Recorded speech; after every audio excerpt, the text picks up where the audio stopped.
Okay guys, I'm back and this is going to be a Smackdown review for the 10th of July. And for the second week in a row, Smackdown delivered a bad wrestling show. This was bad. This was not good at all. I know some people like this week's episode a lot more than last week's. Personally, it may just be me, but I wouldn't agree with that. I thought this was worse. I thought this was much worse. I don't know what people like about this. I thought this was fucking terrible. Smackdown, it seems obvious to everyone, is on the downward slide right now after 8 or 9 consecutive weeks where Smackdown was supreme. I mean, Smackdown was delivering a truly exceptional wrestling product.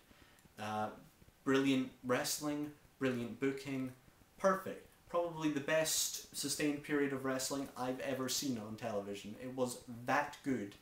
Now Smackdown's come crashing back to earth. And of course I'm here to gloat, as is my role. And this episode of Smackdown and last week's episode and the brand in general is now exhibiting all the hallmarks of WWE's bad booking. It's doing all those things that it just wasn't doing a few weeks ago. It's making all those booking mistakes that it just shouldn't be making. For example, in this week's episode we had the 3 guys in the title picture, CM Punk, Jeff Hardy, and John Morrison, who's just below the title picture right now. They were all made to look shit. Why? Because we had to make the Great Khali and Kane look good. 2 utterly talentless monster heels. This is typical Vince McMahon booking. Utterly appalling. Terrible, terrible, terrible. Let's begin. Okay, we start off with Jeff Hardy. He comes out wearing an eye patch and delivers an enigmatic promo.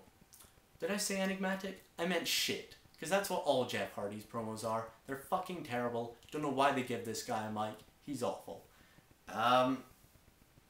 He tried to deliver quite a complicated promo, which is a bit like trying to run before you can walk, because he can't do simple promo at all.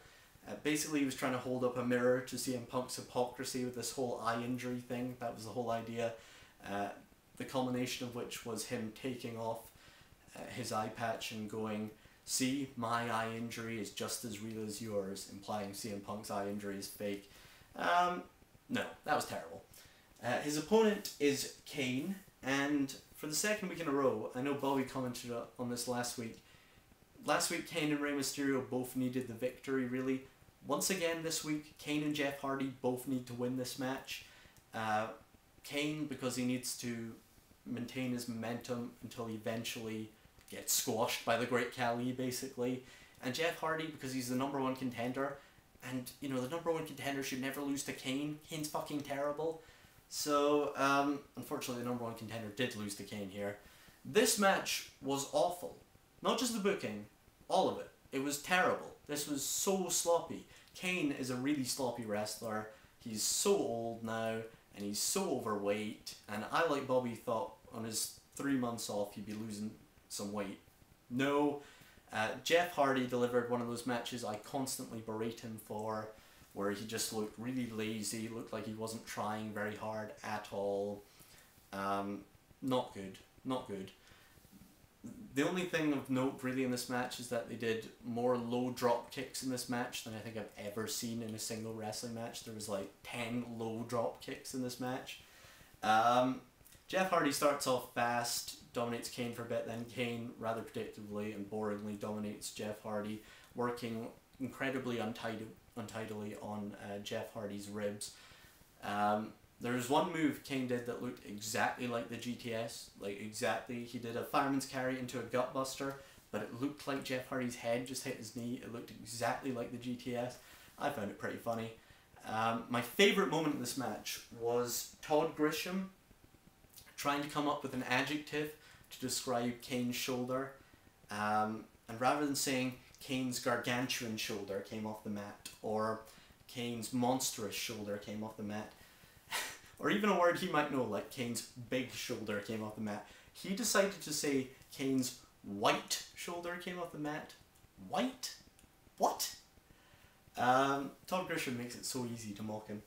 Anyway, this match started off mediocre and got worse. Jeff Hardy got really sloppy. If you ask me, Kane should not be selling Jeff Hardy's punches, those You know, Kane's supposed to be a monster heel. He should not be selling that. If the Great Khali's not going to sell CM Punk's awesome kicks, then Kane shouldn't sell those. Hardy got sloppier and sloppier as this match went on. Hit the worst Whisper of the Wind imaginable. It took him so long to do it. Even Kane would have been able to get out of the way. He hit a terrible Twist of Fate. Went up top for the Swanton. CM Punk's music plays. CM Punk comes out wincing at Jeff Hardy through one eye. Distracts Hardy, and Kane choke slams him from the top rope. I say choke slams him from the top rope. What he did was gently place him down onto the mat, then get a 3 count. It looked terrible. It looked totally... There was no impact there at all. And Kane pinned the #1 contender. Joke. And then we had Crime Time's Word Up segment, our favourite part of every week. Today's word was bromance. Hopefully next week's word will be released. They give a few examples of a bromance, and they talk about the Hart Dynasty, which suggests they are going to do some kind of extended feud between the two, which will only work in my eyes if the Hart Dynasty go over every time very easily. As usual with Crime Time's Word Up segments. How did Word Up get on TV? I mean, I never watched it on the internet, but anyone can get on the internet. This review proves that, right? But on TV, come on, it must be harder than this. This was fucking just... We had Eve Torres and Jesse like usual, and Jesse came in and did his new rapper stuff.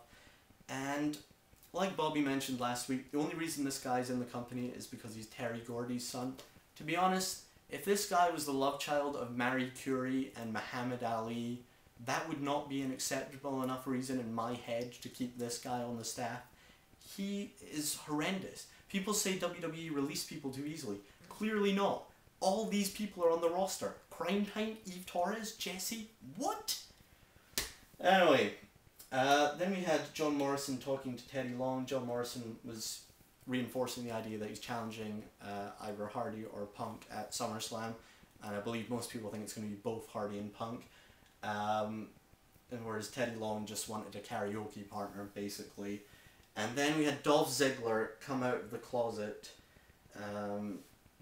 where evidently he'd been having sex with Maria, which, I mean, this coupling makes no sense, not just from a booking perspective, just from a reality perspective.